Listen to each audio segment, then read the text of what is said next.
दौरे ज़मा हमारा हमारा सारे जहां से अच्छा हिंदुस्तान हमारा हमारा। कुर्बान हो हर जन्म इसके खातिर, दिल का यही अरमान है 3 रंग का ये मेरा तिरंगा, बलिदानियों का वो मान है।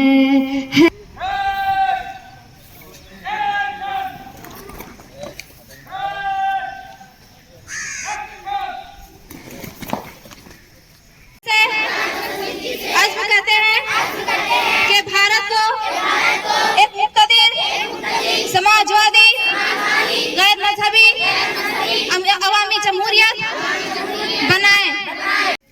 नहमदुहु व नसल्ली अला रसूलिहिल करीम, अम्मा बाद।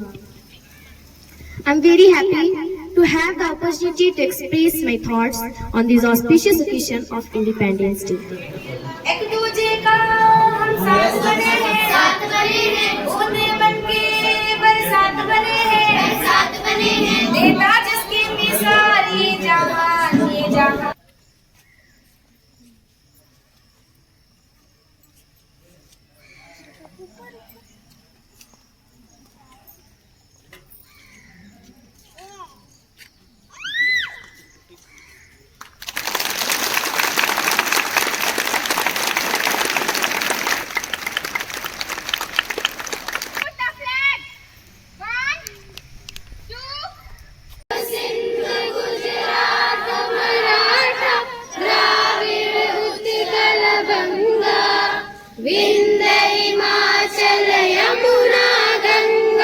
उज्जल जलधि तरंगा, तब शुभ नामे जागे, तब शुभ आशीष मांगे, गाए तब जयगायक जय है, जय है, जय है, जय है, जय जय जय जय है। हिंदुस्तान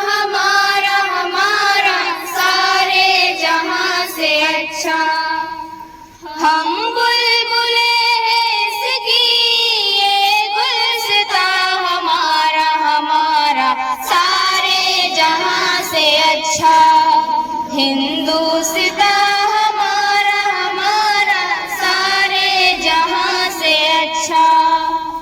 गुर्बत में हो अगर हम रहता है दिल वतन में, समझो वही हमें भी दिल हो जहां हमारा हमारा सारे जहां हिंदुस्तान हमारा हमारा सारे जहां से।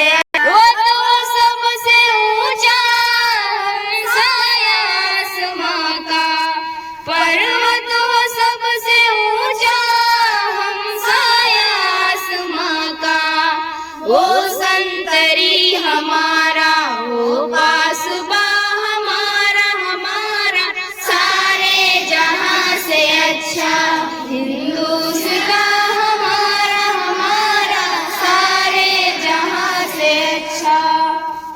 गोदी में खेलती है जिसकी हजारों नदियां, गोदी में खेलती है जिसकी हजारों नदियां, गुलशन है जिसके दम से रश्के जना हमारा हमारा सारे जहां से अच्छा हिंदुस्तान हमारा हमारा सारे जहां से अच्छा।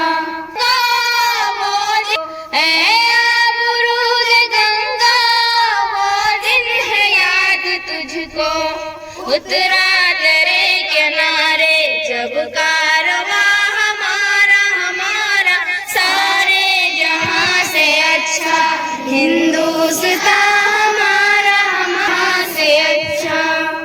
मज़हब नहीं सिखाता आपस में बैर रखना, मज़हब नहीं सिखाता आपस में बैर रखना, हिंदी है हम हिंदी है हम।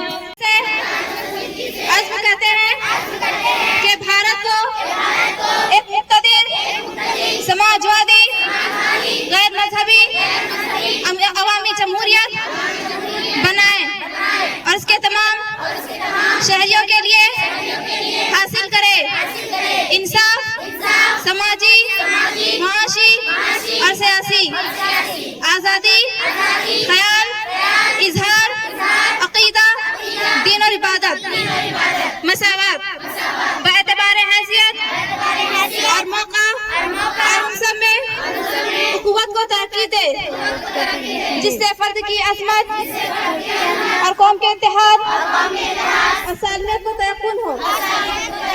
अपनी आइज़ असेंबली में आज 26 नवंबर 1949 ईस्वी को ये आइन ज़रिया हाज़ा इख्तियार करते हैं, वज़ा करते हैं और अपने आप पर नाफिज करते हैं।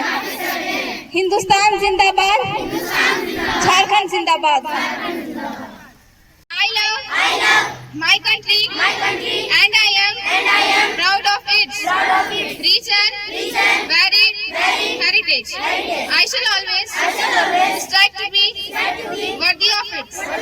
I shall give my parents, teachers and all elders respect and treat everyone with courtesy. To my country and my people, I place my devotion in their well-being and prosperity.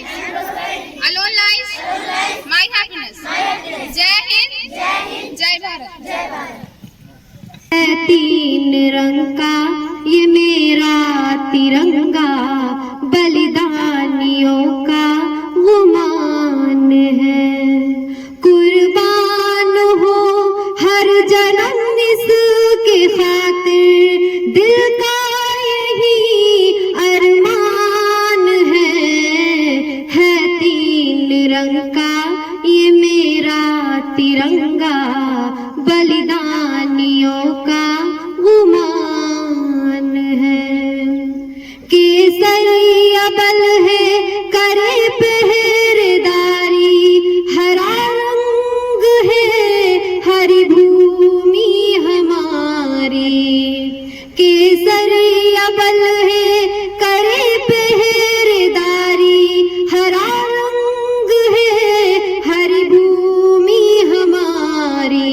श्वेत सदा शांति संदेश सुचक्र, ये चक्र हमारा उद्यान है तीन रंग का ये मेरा तिरंगा, माँ भारती का वो मान है। न झुकने दो इसको भले जान जाए, ये छूता रहे ऐसी ऊंची घटाई। न झुकने दो इसको भले जान जाए, ये छूता रहे ऐसी ऊंची घटाई।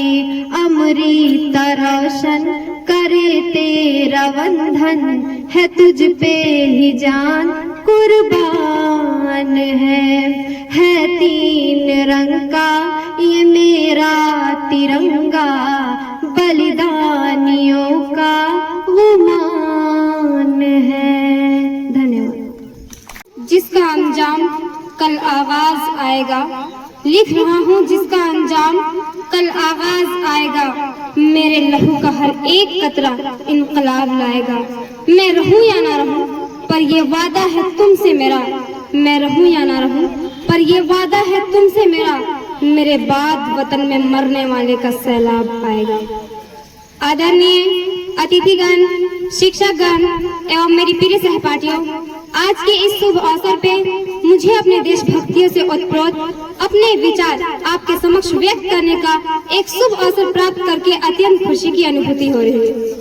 जैसा कि आप सभी जानते हैं कि आज स्वतंत्रता दिवस को पूरे भारत वर्ष में सभी सरकारी संस्थाओं पर राष्ट्रीय ध्वज फहराए जाते हैं। बड़े ही हर्ष उल्लास उत्साह, उमंग और गर्व के साथ मनाए जाते हैं, क्योंकि इसी दिन हमारा भारत देश आजाद हुआ था। तो दोस्तों, अब आजादी की ओर बढ़ते हैं। आजादी का मतलब केवल वही समझ सकता है जिसने कभी गुलामी किया हो। हम कितने भाग्यशाली हैं जो हमारा जन्म इस भारत देश में हुआ। आज हम खुली सांस ले रहे हैं। आज ये जो आजादी हमें मिली है, यह मुफ्त में नहीं मिली है। इस आजादी का प्रारंभ 1803 ईस्वी में शाह अब्दुल अजीज के फतवे से शुरू हुई थी, जब अंग्रेजों ने हिंदुस्तानियों का जीना दोबर कर दिया था। उन पर जुल्म सितम की तमाम हदें पार कर चुकी थी। ऐसे वक्त में टीपू सुल्तान, बहादुर शाह जफर, रानी लक्ष्मीबाई और अनेक वीरों ने अपने लहू को बहाया और इस हिंदुस्तान की रक्षा की। इस हिंदुस्तान की रक्षा करने के लिए न जाने कितने घरों से चिराग बुझे होंगे, कितने सुहागनों की चूड़ियां टूटी होगी, कितने के मांग से सिंदूर मिटा दिए गए होंगे, कितने माओ के आंचल सूने पड़ गए होंगे, कितने कलाकारियां खत्म हो गई होगी। यह सुनकर सांस थम सी जाती है और रूह कांप उठती है। तो जरा सोचो हमारे वीर वीरांगनाओं के बारे में, हमारे बड़े बुजुर्गों के बारे में, जिन्होंने लगभग 200 वर्ष तक अंग्रेजी हुकूमत को सहा। जन्म तो अपनी मातृभूमि पर लिया, पर माँ के आंचल की छांव नसीब न हुई। निवाला तो अपनी मेहनत से कमाई, पर मानो भीख में दिया जाता था। यह प्रत्राण उन्होंने कैसे सहा होगा? कहते हैं ना, जब पाप का घड़ा भरता है तो एक दिन जरूर भरता है, और अंग्रेजों का पाप का घड़ा भर चुका था। और फिर क्या गूंज उठी अंग्रेजी हुकूमत पर। हमारे वीर सपूतों का नगाड़ा हाथ में मशाल जलाते हुए और अपने लक्ष्य की प्राप्ति के और यूं बढ़े कि पीछे मुड़कर देखने की गुंजाइश ही नहीं छोड़ी। और पूरा भारत देश एकजुट होकर अंग्रेजी हुकूमत के जंजीर को विध्वंस कर गया और मातृभूमि को ये कसम देते हुए कहा, जब मैं मर जाऊं तो सिर्फ इतनी सी पहचान लिख देना। जब मैं मर जाऊं तो सिर्फ इतनी सी पहचान लिख देना। मेरे लहू से मेरे माथे पर जन्म स्थान लिख देना। कोई पूछे स्वर्ग के बारे में, कोई पूछे स्वर्ग के बारे में, तो एक कागज के टुकड़े पर हिंदुस्तान लिख देना। तो दोस्तों, इसी तरह हमारे वीर वीरांगनाओं ने हमारे मातृभूमि को अपने लहू से सींचा और सन 15 अगस्त 1947 ईस्वी को हमारे भारत देश को आजादी दिलवाई। इस बात में कोई संदेह नहीं है कि आजादी के बाद हमारे विभिन्न क्षेत्रों में निरंतर प्रदान किए, परंतु आज भी आए दिन राजनीतिक हत्याकांड, सांप्रदायिकता, आतंकवाद, बेरोजगारी जैसी समस्याएं हमारे देश को दीमक की तरफ खोखला करते जा रहे हैं। हमारे देश के एकजुटता को छीन भिन कर रहा है। अभी आवश्यकता है हम सभी देशवासियों को एकजुट होने का, हमारी एकता को बनाए रखने का, खास करके हमारे युवा पीढ़ियों जो हमारे देश के उज्जवल भविष्य है। तो मैं अपने देशवासियों से ये विनती करती हूँ कि हमारी एकता को बनाए रखें। और छोटी सी बात कहना चाहती हूँ, इतनी सी बात हवाओं को बताए रखना, इतनी सी बात हवाओं को बताए रखना, रोशनी होगी चिरागों को जलाए रखना। लहू देकर की है जिसकी हिफाजत हमने, लहू देकर की है जिसकी हिफाजत हमने, ऐसे तिरंगा को हमेशा अपने दिल में बसाए रखना। अब मैं अपनी वाणी को विराम देती हूँ। धन्यवाद।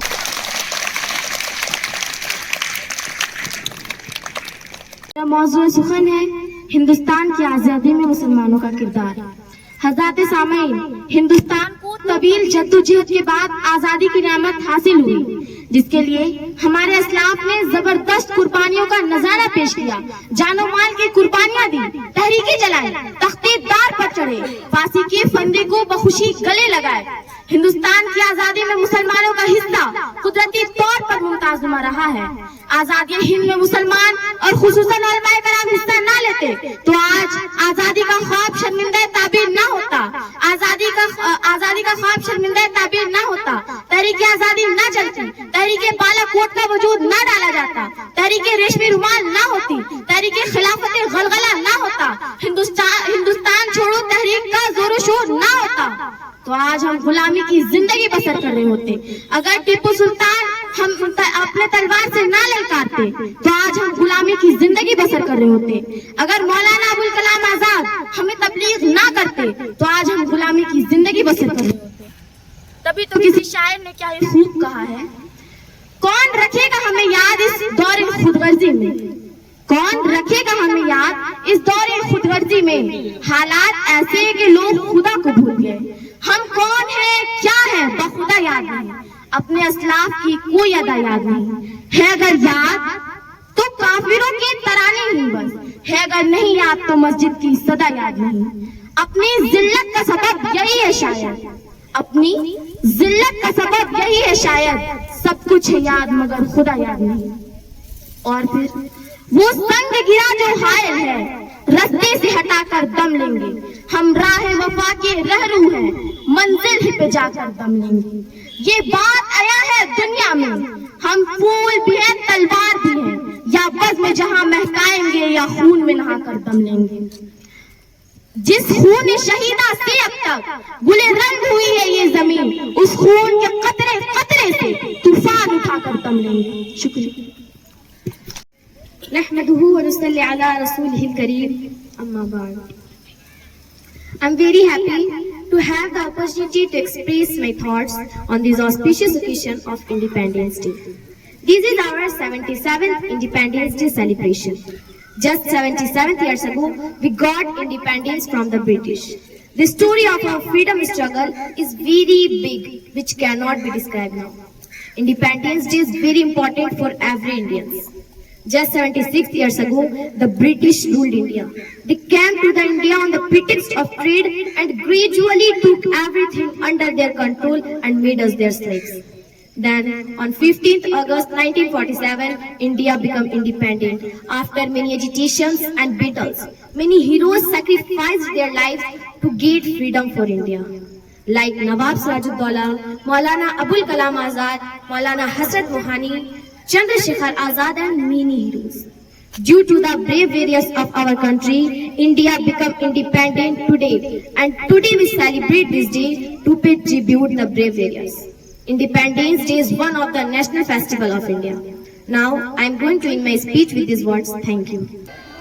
सबसे पहले तो मैं ये बताना चाहूँगी कि हमारे यहाँ इस्लामिक एनवायरनमेंट में डुअल एजुकेशन है और हम बच्चों को कहीं पर भी सिर्फ इस्लामिक बनाना नहीं चाहते हैं, बल्कि इस्लामिक माहौल में रहते हुए बच्चों को इल्म हुनर सिखाना ये हमारा नस्बुल ऐन है। और इसके साथ साथ हम बच्चों को जहाँ पर हाफिज़ कुरान या आलिम बनाना चाहते हैं, वहीं पर हम बच्चों को डॉक्टर, इंजीनियर और ऊंचाइयों तक ले जाना चाहते हैं, जज, वकील, ये सब हम बनाना चाहते हैं। और आज हमारे यहाँ भी परचम कुशाई हुई, झंडोत्तोलन हुआ और हमेशा जब से स्कूल की बुनियाद रखी गई है, हमेशा झंडोत्तोलन होता है और बच्चे बहुत ही मुसरत का इजहार करते हैं, बहुत खुशी से इसमें ज़्यादा से ज़्यादा हिस्से लेते हैं, पार्टिसिपेट करते हैं। यानी कि छोटे छोटे बच्चे जिनको सही बोलना नहीं आता, वो भी हमारे यहाँ जो है पार्टिसिपेट करते हैं और उनको भी हम लोग मौका देते हैं। और ये मौका देते हुए हम लोगों को ये एहसास होता है कि हर बच्चे के अंदर पोशीदा सलाहियतें हैं जिसको लोग उजागर करने का मौका नहीं देते हैं, लेकिन हम लोग हर बच्चे के साथ बैठते हैं, उनको ऊपर पुश करने की कोशिश करते हैं और उसको जब देखते हैं तो पता चलता है कि इसके अंदर तो बहुत सारी सलाहियत है जिसको अगर उठाया जाए तो बहुत ऊंचाइयों तक बच्चे जा सकते हैं। आज अगर हम बात करें जिस तरह बच्चों में रुझान देखा जा रहा है तिरंगे को लेकर के, लोग काफ़ी खुश दिखे और कई सारे इन लोगों ने गाना भी गाया, कई सारी चीज़ें हमारे इतिहास के बारे में भी बताया, गांधी जी के बारे में बताया और कई सारी चीज़ें बात हुई यहाँ पे। तो ये जो जानकारियाँ लोगों को मिल रही है, ये कैसे, क्या इन सब चीज़ों का क्लासेस होता है आपके यहाँ पे? जैसे हमारे यहाँ ये 15 अगस्त या 26 जनवरी का मौका आता है, तो 2-4 दिन पहले से हम लोग बच्चों को इस तरह से तैयार करते हैं, क्योंकि बच्चों के अंदर ही इन सब चीज़ों की खुशी होती है और तजस्सुस होता है। वो चाहते हैं कि हम जो है ज़्यादा से ज़्यादा नॉलेज हासिल करें।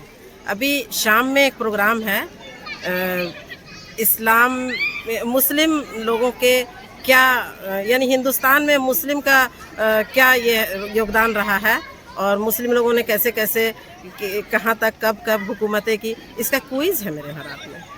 हॉस्टलर बच्चे हैं तो बहुत सारी डे स्कॉलर बच्चियों ने भी परमिशन लिया है कि हम भी इसमें शामिल होना चाहते हैं, पार्टिसिपेट करना चाहते हैं। तो इस तरह क्विज़ वगैरह के ज़रिए से हम इनको ये सब नॉलेज देते हैं। सबसे पहले तो मैं ये कहना चाहूँगी कि हमारे रसूल पाक सल्लल्लाहु अलैहि वसल्लम की ये सुन्नत है कि वतन से मोहब्बत करना है।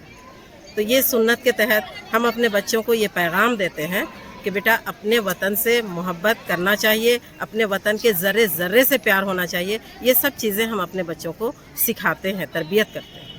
और जिस तरह की तालीम यहाँ पे दी जा रही है, मुझे लगता है कि अगर हम बात करें तो झारखंड और बिहार में कुछ ही जगहों पे इस तरह की तालीम होगी, मुझे जैसा लगता है। सर हमारी तो ये कोशिश है कि ये एक नमूना बने, ये आइडियल बने पूरे झारखंड के लिए। और लोगों का आपके स्कूल के प्रति लगाव कैसा दिखता है आपको? बहुत अच्छा है, बहुत अच्छा रिस्पांस है। कितने लोगों का बच्चे लोग यहाँ पे है टोटल? जितने भी बच्चे हमारे पास हैं, यानी कि ये कहा जाए कि हमारे पास लगभग 500 स्टूडेंट हैं, 500 प्लस हैं। तो तमाम गार्जियन हमसे खुश हैं और खुश होने के पीछे एक राज है, उनका जो रिक्वायरमेंट है वो हम पूरा करते हैं। लोगों को अगर एडमिशन करवाना हो बच्चों को तो क्या लोगों को मैं मैसेज देना चाहता हूँ?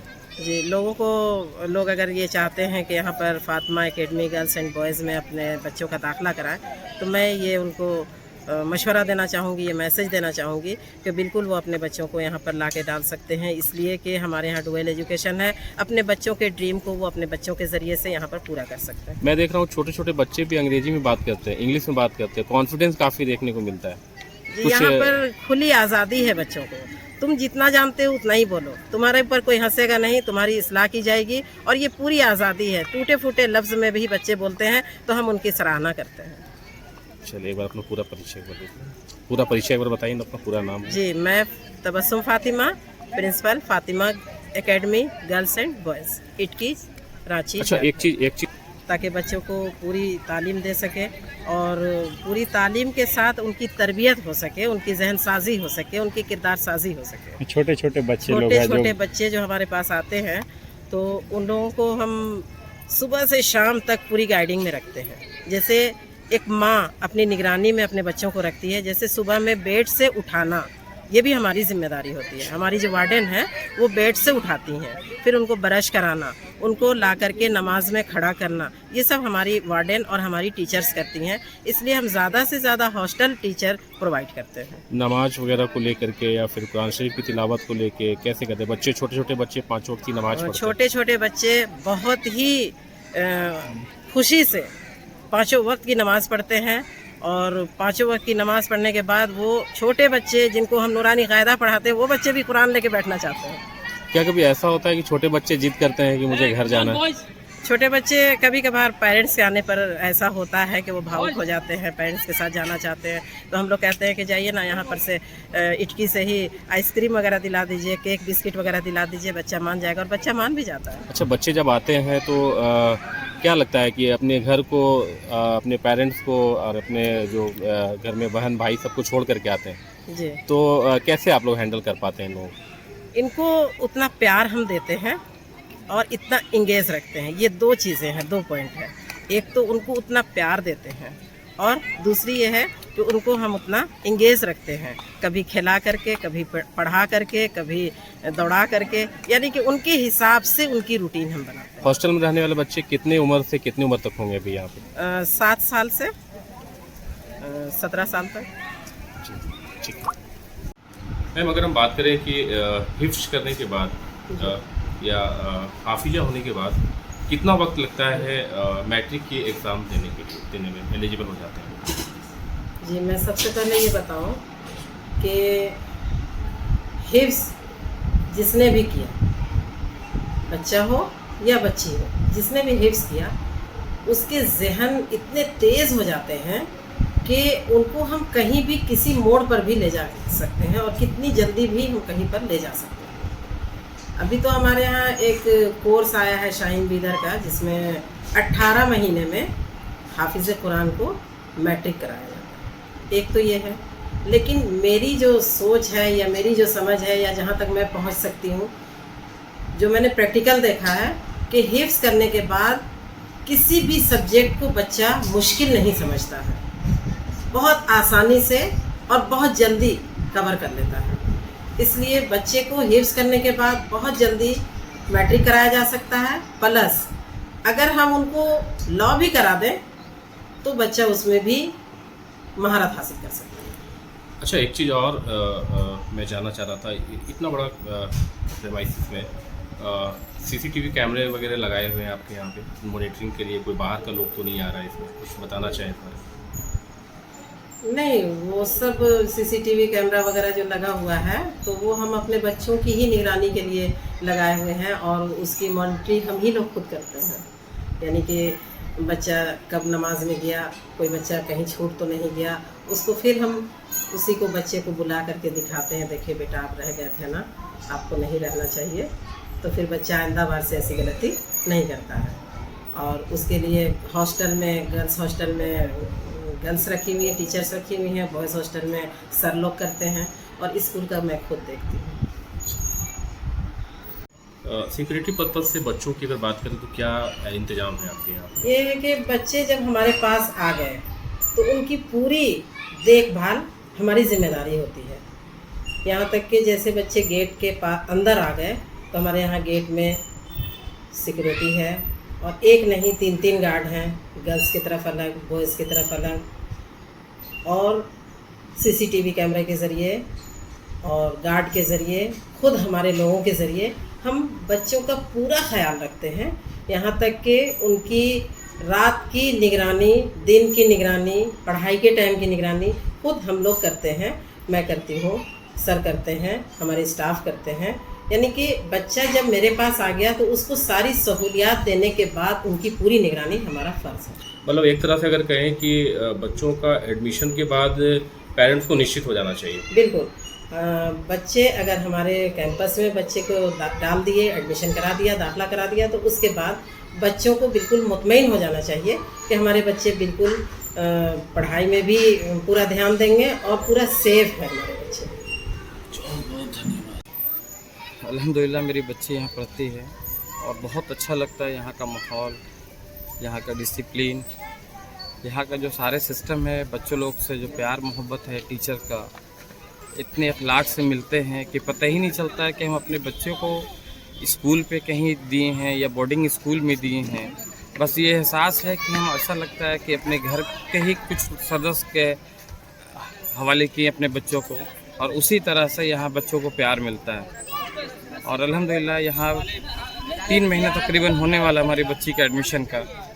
3 महीना में जो हम इत्मीनान है, आज से पहले हम इत्मीनान नहीं थे। हम पिछले 1 साल अपने दोनों बच्चियों को दूसरे स्कूल पे ले गए, एडमिशन कराएं, डेली लाना ले जाना वहाँ करते थे। स्कूल का तो नाम नहीं बताएंगे, कीड़ा घटाई तो मेरा उंगली में बैठा हो। किसी भी स्कूल का हम नाम नहीं लेंगे, लेकिन जहाँ भी हम पढ़ा रहे थे अपनी बच्ची को, हम एक दिन भी इत्मीनान नहीं हुए कि अपनी बच्ची को हम पढ़ा रहे हैं। तो आपकी बच्ची यहाँ हॉस्टल में रहती है या फिर डेली आते हैं लेके जाते हैं? नहीं, हमारी बच्ची यहाँ हॉस्टल में रहती है। कितने उम्र की है?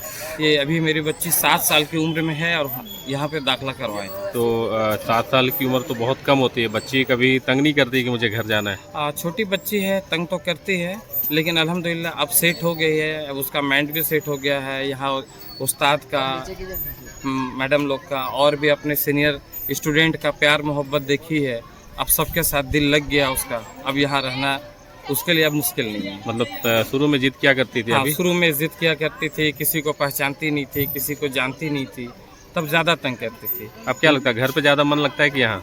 नहीं, घर तो घर होता है, घर तो घर होता है, लेकिन यहाँ भी दिल लग गई। घर जाने के बाद ये नहीं बोलती कि मुझे स्कूल जाना है? हाँ, अब ये ऐसा कभी होता है कि घर जाने के बाद कहा जाता है कि मुझे स्कूल जाना है? नहीं, कहा ये जाता है कि 1-2 घंटा और रुक जाइए, उसके बाद फिर चलेंगे। चलना तो है, उसको भी पता है कि पढ़ाई तो करना है और अच्छा तालीम मिल रहा है। सबसे पहला यहाँ हमें ये, रांची से हम यहाँ आए हैं, जो कि रांची में भी बड़ी बड़ी स्कूल है, लेकिन यहाँ हमारा बच्ची का एडमिशन का मकसद सिर्फ यही है कि इंग्लिश मीडियम स्कूल के साथ साथ यहाँ पे दीनी माहौल भी है।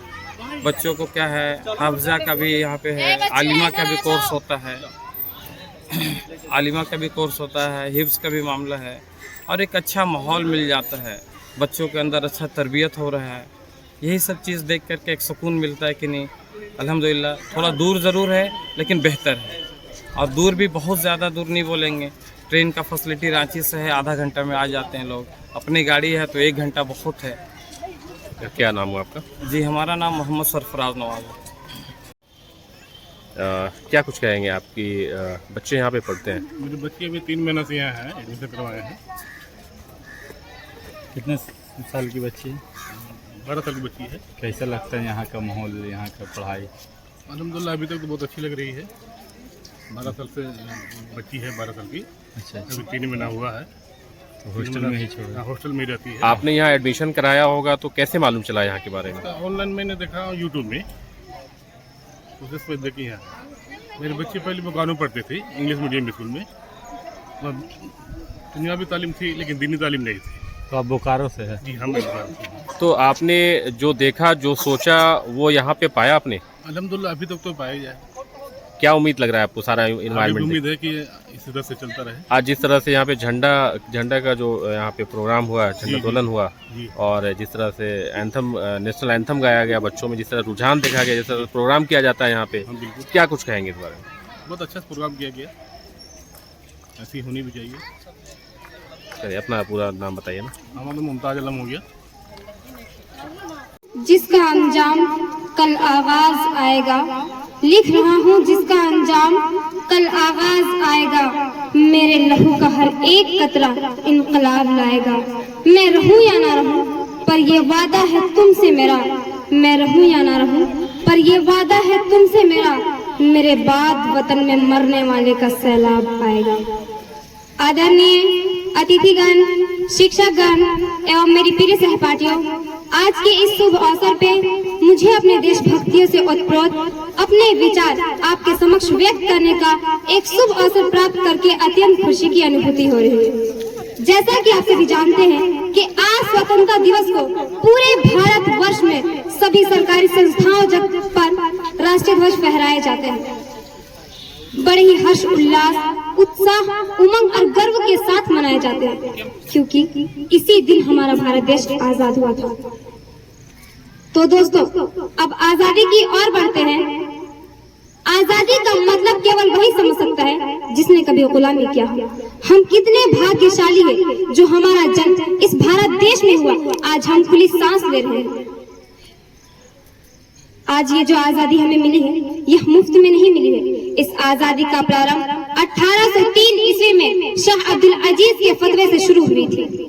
जब अंग्रेजों ने हिंदुस्तानियों का जीना दोबर कर दिया था, उन पर जुल्म सितम की तमाम हदें पार कर चुकी थी। ऐसे वक्त में टीपू सुल्तान, बहादुर शाह जफर, रानी लक्ष्मीबाई और अनेक वीरों ने अपने लहू को बहाया और इस हिंदुस्तान की रक्षा की।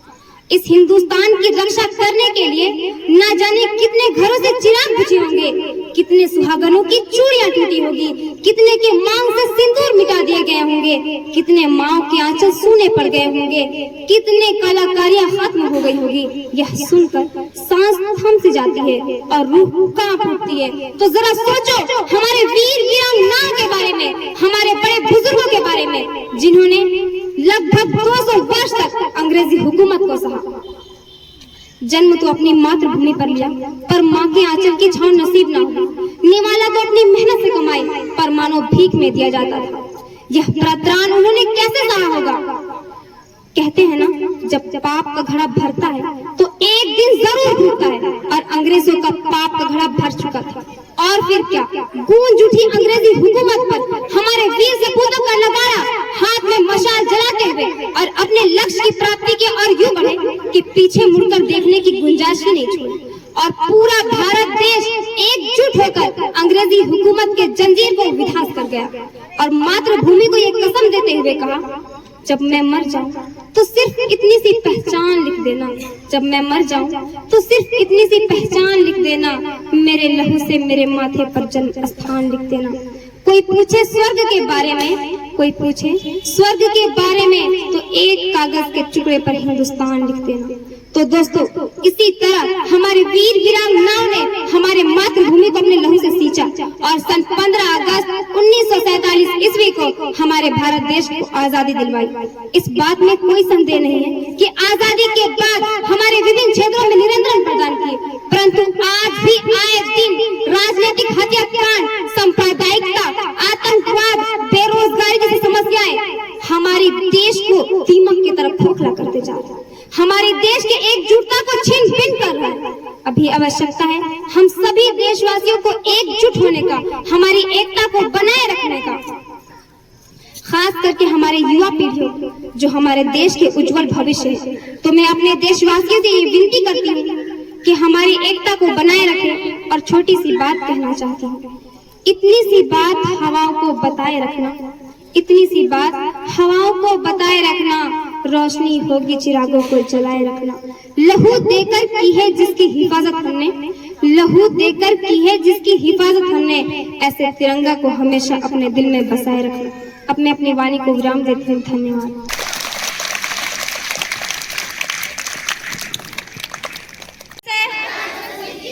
कहते हैं कि भारत को एक मुक़्तदिर, समाजवादी, गैर मजहबी अवामी जमहूरियत बनाए और इसके तमाम शहरियों के लिए हासिल करे इंसाफ, समाजी, माशी और सियासी आज़ादी, ख्याल, इजहार, अकीदा, दीन और इबादत, मसावत, बेएतबार हैसियत और मौका और हम सब में कुव्वत को तरक्की दे, जिससे फर्द की अज़मत और कौम के इत्तेहाद और सालमियत को तयक्कुन हो। अपनी असेंबली में आज 26 नवंबर 1949 ईस्वी को ये ऐन जरिया हाज़ा इख्तियार करते हैं, वज़ा करते हैं और अपने आप पर नाफिज करते हैं। हिंदुस्तान जिंदाबाद, झारखंड जिंदाबाद। जिसका अंजाम कल आगाज आएगा, लिख रहा हूँ जिसका अंजाम कल आगाज आएगा, मेरे लहू का हर एक कतरा इनकलाब लाएगा। मैं रहूं या ना रहूं पर ये वादा है तुमसे मेरा, मैं रहूं या ना रहूं पर ये वादा है तुमसे मेरा, मेरे बाद वतन में मरने वाले का सैलाब आएगा। आदरणीय अतिथिगण, शिक्षकगण एवं मेरी प्रिय सहपाठियों, आज के इस शुभ अवसर पे मुझे अपने देशभक्तियों से ओतप्रोत अपने विचार आपके समक्ष व्यक्त करने का एक शुभ अवसर प्राप्त करके अत्यंत खुशी की अनुभूति हो रही है। जैसा कि आप सभी जानते हैं कि आज स्वतंत्रता दिवस को पूरे भारत वर्ष में सभी सरकारी संस्थाओं पर राष्ट्रीय ध्वज फहराए जाते हैं। बड़े ही हर्ष उल्लास, उत्साह, उमंग और गर्व के साथ मनाए जाते हैं, क्योंकि इसी दिन हमारा भारत देश आजाद हुआ था। तो दोस्तों, अब आजादी की ओर बढ़ते हैं। आजादी का मतलब केवल वही समझ सकता है जिसने कभी गुलामी किया हो। हम कितने भाग्यशाली हैं जो हमारा जन्म इस भारत देश में हुआ, आज हम खुली सांस ले रहे हैं। आज ये जो आजादी हमें मिली है, यह मुफ्त में नहीं मिली है। इस आजादी का प्रारंभ 1803 ईस्वी में शाह अब्दुल अजीज के फतवे से शुरू हुई थी।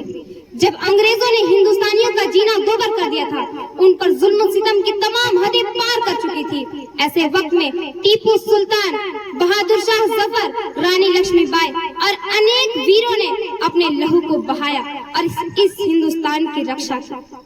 इस हिंदुस्तान की रक्षा करने के लिए न जाने कितने घरों से चिराग बुझे होंगे, कितने सुहागनों की चूड़ियां टूटी होगी, कितने के मांग से सिंदूर मिटा दिए गए होंगे, कितने माओं के आंचल सूने पड़ गए होंगे, कितने कलाकारियां खत्म हो गई होगी। यह सुनकर सांस थम सी जाती है और रूह कांप उठती है। तो जरा सोचो हमारे वीर वीरांगनाओं के बारे में, हमारे बड़े बुजुर्गों के बारे में, जिन्होंने लगभग 200 वर्ष तक अंग्रेजी हुकूमत को सहा।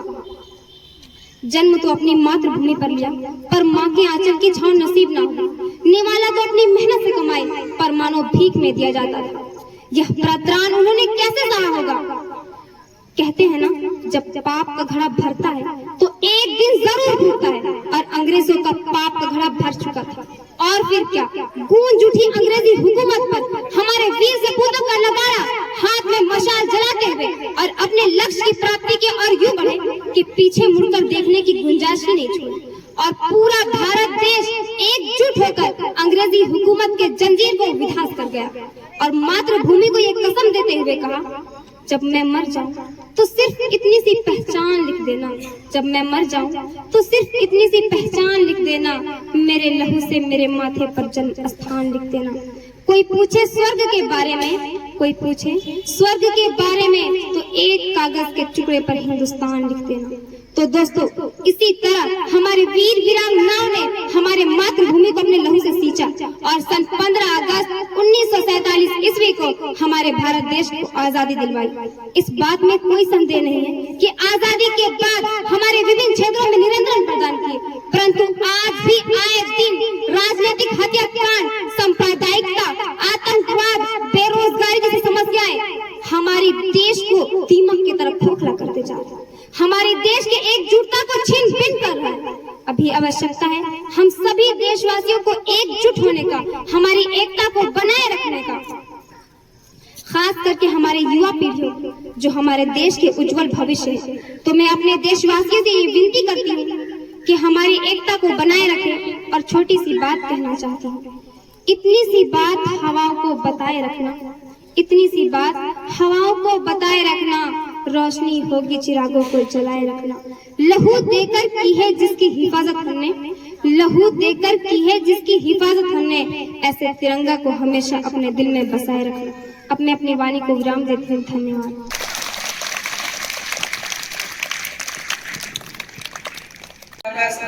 And we are celebrating 77 Independence Day of our country. At first, I wish you all a very happy Independence Day. Independence Day is a national festival of India. On 15 August 1947, India became independent from British rule. On this day, people remember the sacrifices of our great freedom fighters. We should understand the importance of this great day. I am proud to be an India. I love my country very much. Thank you. Jai Hind. I love my country, and I am proud of its rich and varied heritage. I shall always strive to be worthy of it.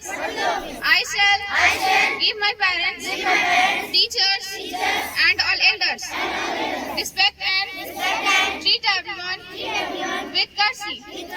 To my country and my people, I place my devotion in their